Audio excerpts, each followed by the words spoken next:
परम का वह दिन आ ही गया जिसका हमें बेसब्री से इंतज़ार था और हमारी सभी बहनों को देखकर, भाइयों को देखकर बहुत खुशी होती है कि वे पल पल में तत्पर रहते हैं धर्म आराधना के लिए। सुबह से लगाकर शाम तक तांता लगा रहता है जैन भवन में, मात्र हमारा सम्यक दर्शन कैसा बढ़े,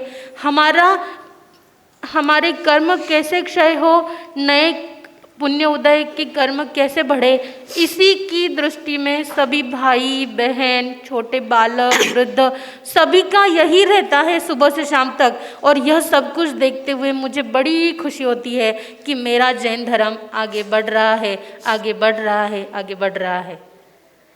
अंतर की समाधि में जीना है, जीना है, प्रभुवाणी के अमृत को पीना है, पीना है। सुख दुख में सम रह जाओ, जग से जगत पति हो जाओ। अंतर की समाधि में जीना है, जीना है। मेरा धर्म, मेरी संस्कृति और मेरा देश, उसी के विकास में मुझे खुशी है, मुझे आनंद है। एक पंक्ति सुबह सुबह पढ़ रही थी तो बड़ी ही सुंदर और हृदय के अंदर एक जोश भरने वाली, एक हृदय में धर्म के प्रति उत्साह करने वाली। सोचा आपके साथ में उस पंक्ति को बोलकर अपने विषय की शुरुआत करूं। उत्तरम यत् समुद्रस्य हिमाद्र यस्य दक्षिणम, अर्थात यह मेरा भारत देश बड़ा ही गौरव और बड़ा ही ऐतिहासिक, जहाँ पर ऐसे महान महान पुरुषों ने साधना के पथ पर आगे बढ़ते हुए एक ऐसी कीर्ति स्थापित की कि जिसका आदर्श हमें जीवन में जीना कैसे और मरना भी हमारा उत्सव करना कैसे, यह हमें बार बार पल पल में सिखाया है। बड़े ही गर्व का विषय है कि उत्तर में हिमालय है और दक्षिण में समुद्र है, जहाँ पर माँ भारती का मुकुट एक हिमालय है। और जहाँ पर ऐसी गौरवमय परंपरा है, एक गौरवमय परंपरा से याद आया एक किस्सा। एक बार एक नगर में एक नरेश ने उनके यहाँ पर एक बड़े ही विदेशी यात्रिक आते रहते थे। बहुत आदर सत्कार के साथ में उनका स्वागत, उनकी बात प्रकट करना और अर्थव्यवस्थाओं में या फिर उनका सम्मान सत्कार ऐसा चलता रहता था।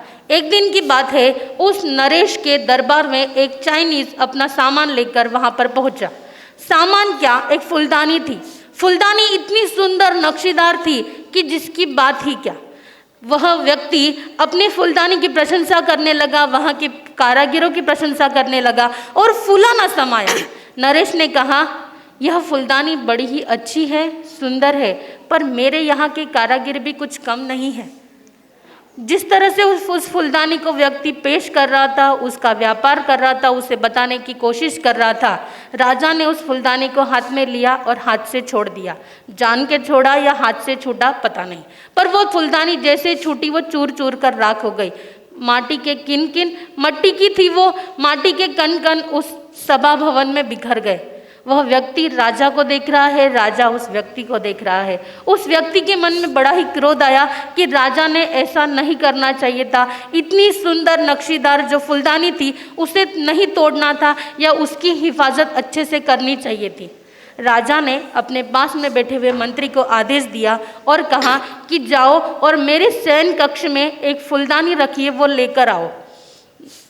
जिस तरह से मंत्री को आदेश मिला, राजा के शयन कक्ष में गए और उस फूलदानी को लाया।